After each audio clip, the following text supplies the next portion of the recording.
Tengo el grito contenido y Moisés lo sabe.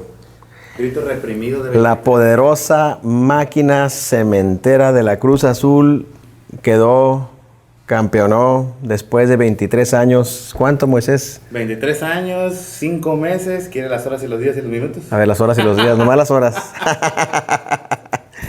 Bueno, la verdad es que mucho tiempo, tanto tiempo esperando, tantas Mi duda finales. es, Jorge, perdón que te interrumpa. ¿Cómo es? ¿Sabes cómo festejar? He festejado títulos de Cruz Azul desde los 70s, en los 80s, bueno, después ya vino la Pero sequía. después de 23 años, 5 meses, Claro. 9 minutos. En el 97 ¿Se sabe salí, festejar? sí, grité, brinqué. Fíjate que esta vez el grito se quedó un poco más contenido. Como que ya habían sido tantas finales, tantas liguillas, que bueno, y a la hora de que quedaron campeones, pues bueno, simplemente sentí esa descarga energética, ese alivio y dije, por fin. Obviamente no fui ni al monumento, ni anduve haciendo locuras, me quedé en casa, me comí mi pizza, me tomé mi agua de Jamaica. Pero tú, Jorge, como pues ya adulto, que te tocó vivir la del 97, porque a muchos que le dan al Cruz Azul hoy en día no lo vieron. Tal vez ya lo vieron por YouTube, en alguna retransmisión o algo, pero tú que viste aquella máquina de Carlos Reynoso, de Palencia, había un nombre, de Carlos Hermosillo, perdón, y Juan Reynoso, que estaba en ese equipo. Juan Máximo Reynoso, defensa central.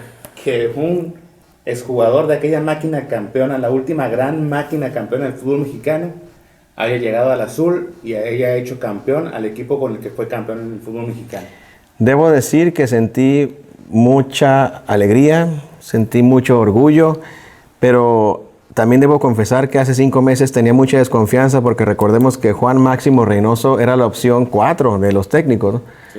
Se barajaba a Miguel Herrera, se hablaba también, bueno, de varios, de Hugo Sánchez, ya ves aquel mitote que si venía Hugo, que eso ya nunca quise que viniera Hugo. Que al final de cuentas fue el dinero, ¿no?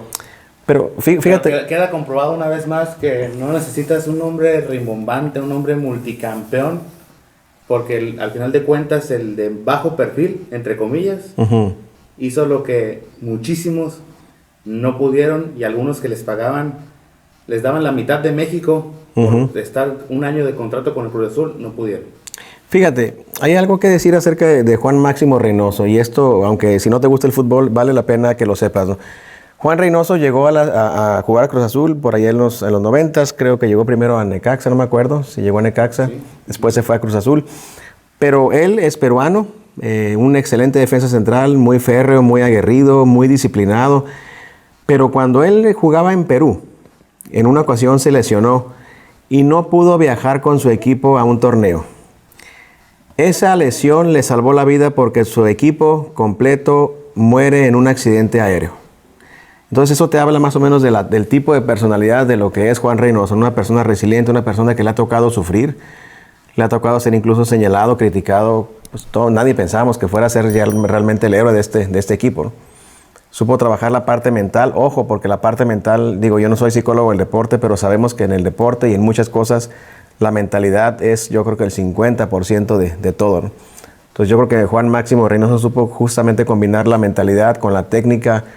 Un equipo equilibrado, en donde prácticamente no había estrellas, todos eran importantes.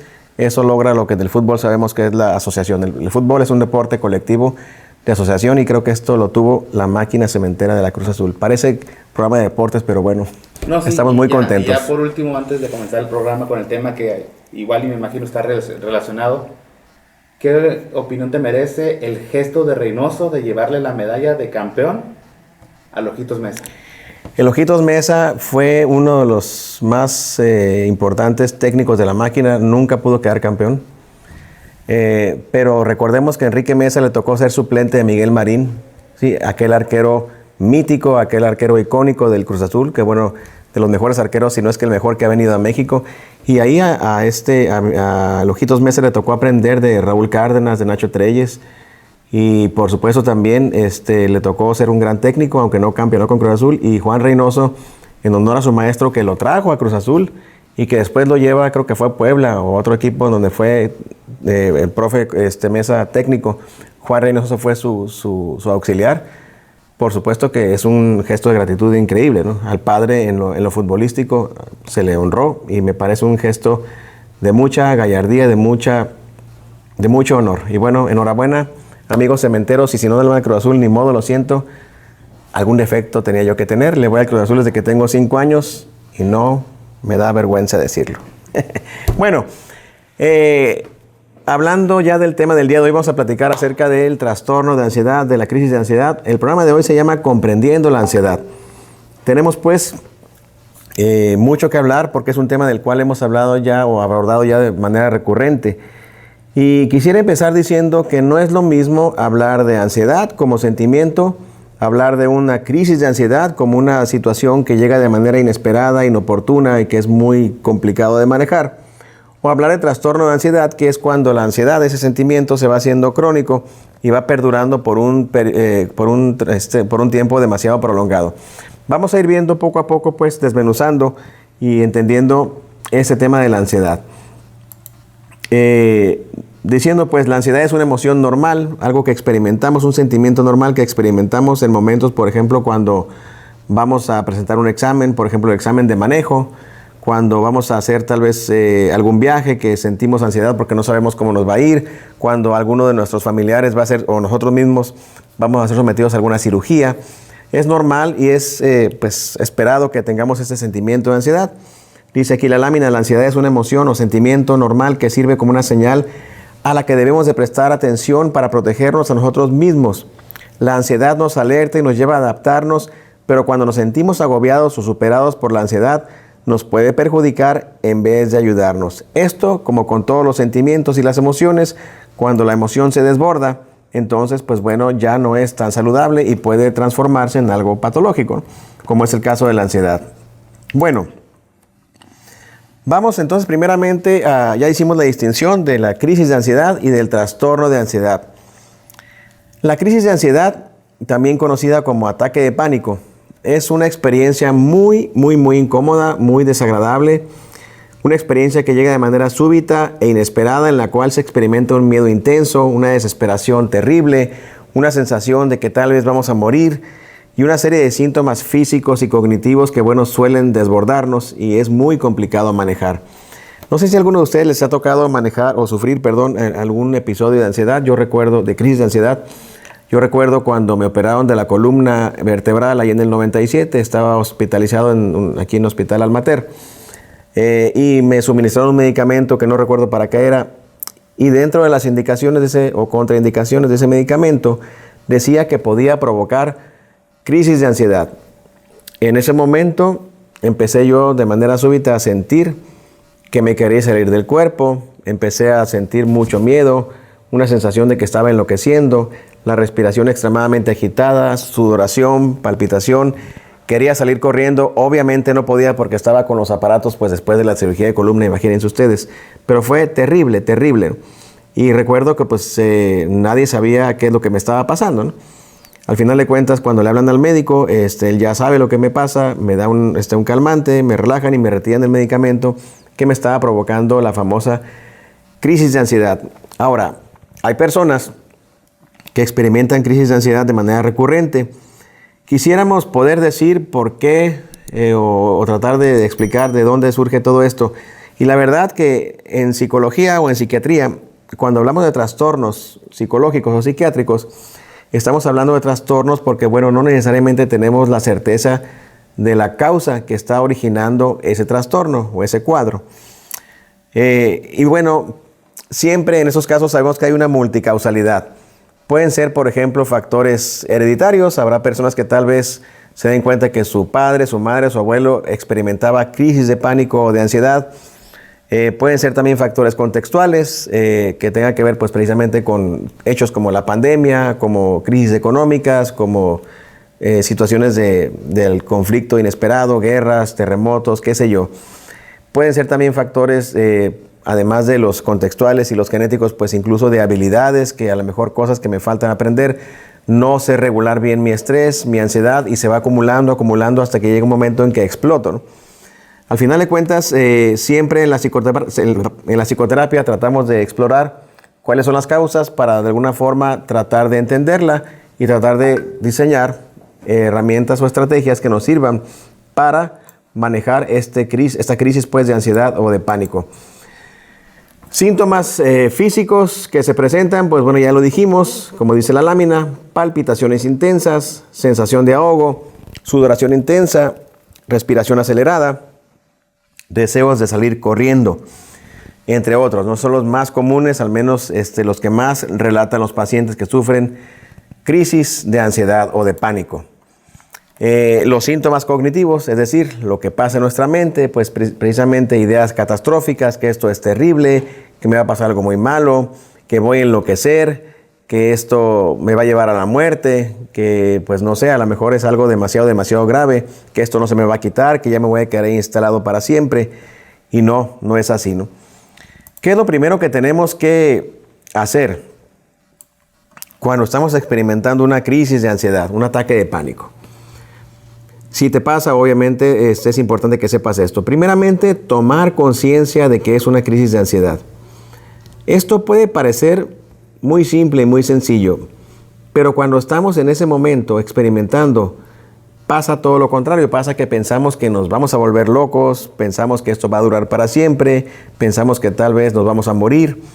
Y es importante identificar precisamente que se trata de una crisis de ansiedad para al menos saber exactamente cuál es el problema. Segundo, y se parece un poco, pero es también diferente, aceptar que es una crisis de ansiedad. Muchas veces esta parte no se toma en cuenta y precisamente no le damos la atención debida, pensamos que es otra cosa y empezamos a distraernos, a no quererlo transitar, y el negarnos a aceptar pues de que estamos viviendo una crisis de ansiedad hace precisamente que eso se vuelva más complicado de manejar. Si yo sé que esto va a pasar, si yo sé que esto es transitorio, bueno, es importante que tenga siempre a la mano herramientas para resolverlo, ¿no?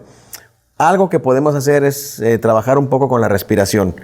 Pero hay que saber que, bueno, cuando estamos en una crisis de ansiedad, la manera correcta o adecuada para respirar o de respirar es hacer inhalaciones cortas y tratar de que la exhalación sea larga y por la boca. Es decir, si yo estoy respirando cuando tengo la crisis de ansiedad, tengo que intentar respirar un poco más corto y la exhalación lo más largo posible y por la boca. Inhalación corta, exhalación larga. Otra técnica también es contar respiraciones, ponerme a contar respiraciones. ¿Para qué? Para llevar mi mente, para llevar mi atención precisamente ¿a qué? A mantenerme centrado en la respiración y esperar a que esta crisis de ansiedad pues transite, pase lo más rápido posible. Hay otras técnicas también como el abrazo de mariposa, que es poner las manos así y empezar a hacer esto. Eso también puede servir. Y sobre todo pues saber que esto es ansiedad, que es una crisis de ansiedad y va a pasar. Esto es lo principal. Tener conciencia de que es ansiedad y que esto va a pasar. Ahora, ¿quién es el profesional que puede manejar o que es el adecuado o el idóneo para las crisis de ansiedad? Pues debo decir que interviene el psicólogo, el psiquiatra en primera línea, en primera instancia el psiquiatra, y también en algunas ocasiones los médicos especialistas como un ginecólogo, un cardiólogo, un neurólogo pueden intervenir para prescribir sobre todo un medicamento. Los psiquiatras hablan de diferentes tipos de medicamentos y hacen referencia a ciertos medicamentos que son de rescate. El medicamento de rescate, como por ejemplo el clonazepam, que dicen los psiquiatras que debe ser prescrito únicamente por ellos, sirve precisamente para ayudar a que esta crisis de ansiedad desaparezca momentáneamente. Normalmente, cuando una persona acude a la consulta psiquiátrica para tratar las crisis de ansiedad, es muy común que el psiquiatra les prescriba, sí, el medicamento de rescate para cuando lleguen las crisis de ansiedad, pero es normal también que le prescriban algún tipo de antidepresivo. Y luego la gente pregunta, dice, ¿por qué me están suministrando antidepresivos si yo lo que tengo es ansiedad? Bueno, por varias razones. Primeramente porque los antidepresivos son, antes que antidepresivos, sirven como moduladores, como reguladores de las emociones. No únicamente funcionan para la ansiedad, para la depresión, sino también sirven para la ansiedad porque modulan los estados emocionales que pueden ser de alguna manera disfuncionales. Otra razón por la que se combinan los medicamentos, tanto los antidepresivos como los ansiolíticos, como las benzodiazepinas, es porque los antidepresivos normalmente tardan un tiempecito en hacer efecto, 2, 3, 4 semanas, mientras que el otro tipo de medicamentos hace un efecto, pues digamos que inmediato, ¿no? Claro, esto solamente se los puede explicar bien a bien un psiquiatra en la consulta profesional. Así que bueno, cuando estamos experimentando crisis de ansiedad, como esto que les digo, ataques de pánico, siempre es muy importante ir primeramente con un psiquiatra, posteriormente venir a la consulta psicológica para precisamente empezar a trabajar estrategias, herramientas para que cuando lleguen las crisis de ansiedad tengamos elementos para manejarla, pero sobre todo para aprender, para educar a nuestra mente y enseñarle precisamente a autorregularse emocionalmente de manera más eficiente. Esto obviamente no se logra de la noche a la mañana. Siempre tenemos protocolos, siempre tenemos de alguna manera programas que sirven precisamente para que una persona fuera de la consulta practique, entrene su mente y logre pues disminuir o desterrar tal vez para siempre los malditos ataques de ansiedad. Esto, bueno, referente a lo que es un ataque de ansiedad. Ahora bien, también existe en la psicología, en la psiquiatría, el trastorno de ansiedad, que es diferente a la crisis de ansiedad. El trastorno de ansiedad generalizada está escrito, pues obviamente en los manuales diagnósticos, como el DSM-5, y dice que precisamente el trastorno de ansiedad generalizada se caracteriza por una ansiedad y una preocupación persistente y excesiva por actividades o eventos, incluso asuntos comunes de rutina. La preocupación es desproporcionada con respecto a la situación actual, es difícil controlar y afecta la forma en que te sientes físicamente y a menudo sucede con otros síntomas, con otras patologías como la depresión. Es muy común, es muy frecuente, demasiado frecuente que la ansiedad y la depresión vayan siempre en binomio, vayan siempre tomadas de la mano. De hecho, decimos que en psicopatología la comorbilidad es la regla y no la excepción. Dice esta lámina, el trastorno de ansiedad generalizada es frecuente y afecta alrededor del 3% de la población. Las mujeres tienen el doble de probabilidades de presentar este problema sobre los hombres. A menudo, el trastorno de ansiedad comienza en la infancia y la adolescencia, pero por supuesto puede aparecer en cualquier edad. Ahora, aquí es donde viene la descripción o la lista de síntomas nos plantea el DSM-5. Para quien no lo sepa, para los que no son psicólogos, sabemos, les comento que el DSM-5 es un manual que elaboran un grupo de psiquiatras de todo el mundo que se reúnen cada cierto tiempo y en esos manuales que nos sirven de guía a los psicólogos, a los psiquiatras o a los médicos, nos sirven de guía para poder hacer diagnósticos certeros sobre algún trastorno específico, ¿no? Y aquí obviamente les quiero compartir lo que dice el DSM-5 sobre el trastorno de ansiedad generalizada. Bueno, vienen varios puntos a considerar. El punto número A, dice el DSM-5, referente a la ansiedad generalizada, dice, al individuo le es difícil controlar la preocupación. Punto número 1. Inciso B, dice, la ansiedad y la preocupación se asocian a 3 o más de los 6 síntomas siguientes y al menos han estado presentes durante más días que lo que han estado ausentes durante los últimos 6 meses. Es decir, en 6 meses, la mayoría de los días de la semana he tenido al menos 3 de estos síntomas. Síntoma número 1, inquietud o sensación de estar atrapado con los nervios de punta, dice. Punto número 2, fácilmente fatigado. Punto número 3, dificultad para concentrarse o quedarse con la mente en blanco. Punto número 4, irritabilidad. Punto número 5, tensión muscular. Punto número 6, problemas de sueño, dificultad para dormir o para continuar durmiendo, o sueño inquieto o insatisfactorio. Vamos a repasar un poquito esto. Digamos que yo en los últimos 6 meses, la mayor parte de la semana, digamos 4 días de la semana, de los 7 días, he estado fácilmente fatigado, he estado irritable y he tenido tensión muscular.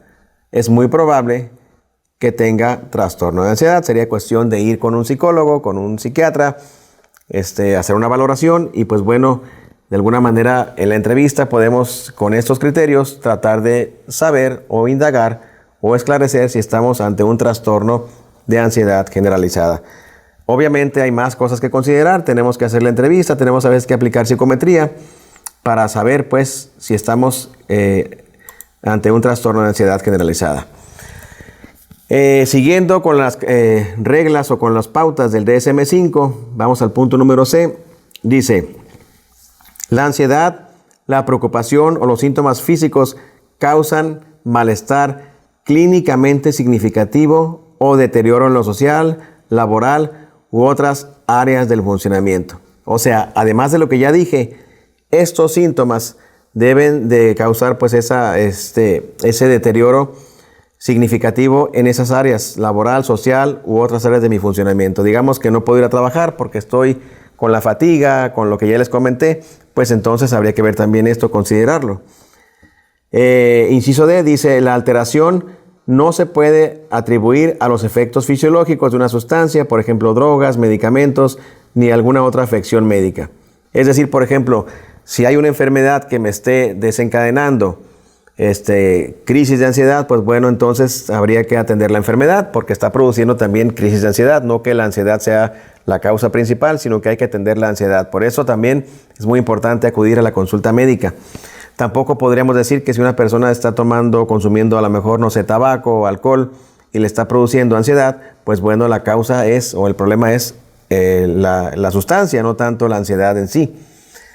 Y punto número E, dice, la alteración no se explica mejor por otro trastorno mental. Es decir, que no sea, por ejemplo, ataques de pánico u otro diagnóstico que ya se haya establecido previamente, ¿no? Es decir, para no revolver, porque a veces estos mismos síntomas pueden estar presentes dentro de otro trastorno psicológico. Entonces, ya hemos hecho pues una buena distinción entre lo que significa la ansiedad, que es un sentimiento normal, esperado, que bueno, sucede cuando de alguna forma tenemos situaciones que son amenazantes o cuestiones que son preocupantes y que tenemos que resolver. Hemos hablado también ya de la crisis de ansiedad o la crisis de pánico, que es esta situación que llega de golpe, de manera inesperada, inoportuna y que es sumamente incómoda, que tiene esta sensación o esta característica de que produce la sensación de que vamos a enloquecer o vamos a morir y que es muy importante también tratarla desde el punto de vista psiquiátrico. Y también ya aclaramos muy bien el trastorno de ansiedad generalizada, de acuerdo pues a las pautas que nos da el DSM-5.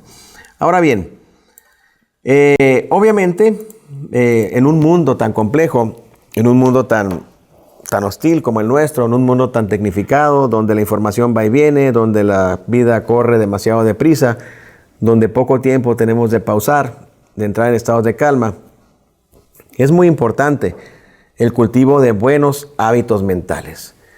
Y es aquí donde yo siempre digo, ¿no? Así como una persona quiere mantenerse en forma, quiere mantener una condición física saludable, pues tiene que hacer régimen alimenticio, tiene que hacer un poco de ejercicio. Así también con la mente. La mente es importante también dedicarle un tiempo para entrenarla, para cultivarla, para limpiarla, para drenarla.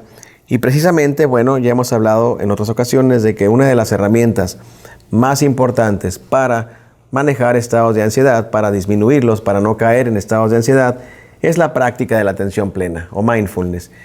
Hemos también ya comentado en otras ocasiones que hay protocolos, que hay programas de mindfulness o atención plena para precisamente disminuir la ansiedad o para evitar las recaídas en el trastorno de ansiedad. Pero bueno, otra vez explicando qué es mindfulness, pues bueno, hemos dicho que es una técnica, es una práctica sistemática y diaria, es una habilidad que puedo desarrollar y es un tipo especial de atención.